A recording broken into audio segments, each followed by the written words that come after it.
Hey guys, welcome back to Kal-El Soups 808, and in today's video we have a deathmatch, Cap versus Cap. That's right, a battle of the Captain Americas, Queen Studios versus Iron Studio quarter scale. We're going to be doing a full breakdown on these two beautiful statues and answering the question, who did it better? But before we get into it guys, if you do enjoy and appreciate content like this, do me a massive favor and just click that like button. It really helps the channel out. Also hit the subscribe button to make sure that you don't miss out on any future videos.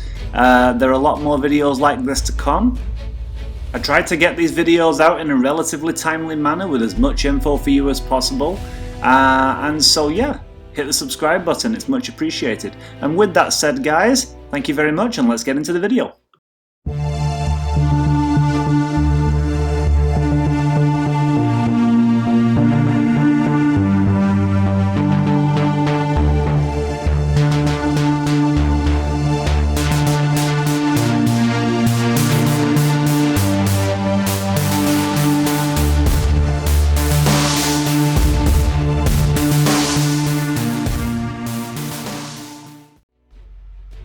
First of all, we'll start talking about the Queen Studios quarter scale Captain America. The first thing you'll notice is that portrait. That portrait is, in my opinion at least, absolutely fantastic. That is just Chris Evans to a T. Queen Studios are known for doing fantastic lifelike portraits in their life-sized busts. But to get this level of detail and accuracy in a quarter scale statue polystone sculpt is it's kind of unheard of. This is fantastic. There used to be the whole discussion about Hot Toys and how they were able to get such great likenesses in their 1/6 scale figures, and then there was the whole argument that, well, it's because they made them out of PVC, and PVC was easier to work with, which is why Blitzway always managed to do great human likenesses, because their facial sculpts are all PVC also. But it would appear that there's no longer any excuses, guys. It can be done with polystone as shown here. One thing we'll also notice is this is the Winter Soldier costume. Which I don't know whether that's the most popular costume, but I love this costume. I think it's understated. I think it's quite subtle. I don't know that I'm a huge fan of all the bright colours in Captain America's costumes. I think this is a nice change. It's certainly not the classic Captain America. But The Winter Soldier was a phenomenal movie. I think we can all agree it's definitely one of the best Marvel movies out there. And this is a beautiful tribute to that movie, I think. If you look at the boots here, a lot of this looks like mixed media. It looks like leather and material. It's not, it's 100% polystone, apart from the shield, which is metal, I believe. See all these straps on the boots here? Yeah, they look like fabric, they're not. I noticed that one or two other YouTubers seem to rush their preview of this guy out with their video, and they didn't wait for the price. I'm not that kind of guy, guys. I want to give you as much information as possible. So I delayed doing this video until we had a price and a delivery date. We now have that. And that price is $590 US dollars. And that can obviously either be paid in full or a deposit of $200 and then with a further $390 plus shipping later. This is an edition size of 600 and a delivery date estimated, that is, of Q2 2023. So a little over a year to wait before this guy is in hand. And the website does confirm that the body is completely polystone and that the shield is made of metal. And Queen Studios decided to go with this museum pose, this very simple, stoic walking pose. which I really like. We get a lot of action kind of poses in a lot of these statues, and they're all good, they have their place, but like there's something about this. Captain America is very cool, very stoic, and he's like walking forward with his head down, staring forward with a purpose, just holding his shield at his side, ready to unleash hell. There's something really, really cool about this pose. I love it. I love those colors on his suit. Like I said, the Winter Soldier costume might not be the most popular, but I love the silvers on the star and the stripe across his chest there. To me, it looks a lot more serious and less comic-y.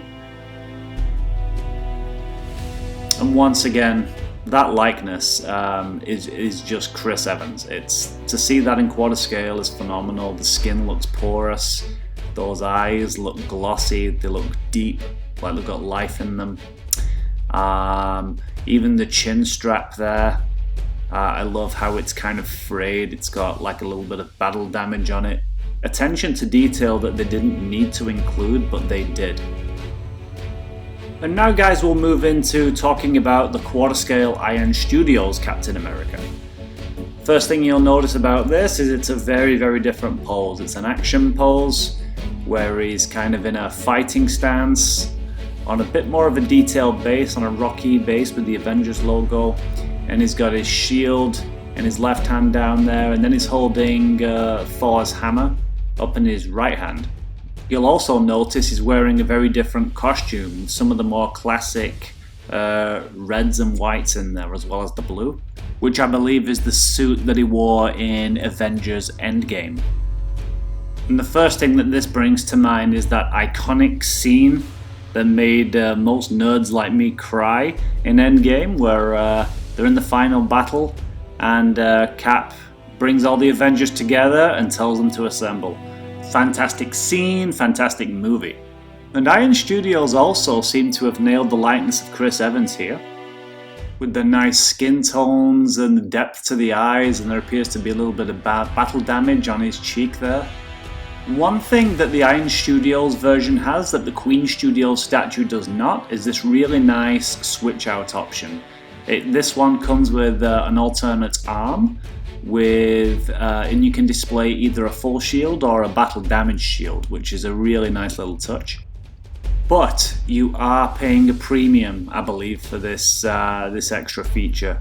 The price on this one is $1,020 US, which is a hell of a lot more expensive than the Queen Studios quarter scale version, which comes in at $590 US, which is a difference of $430 US.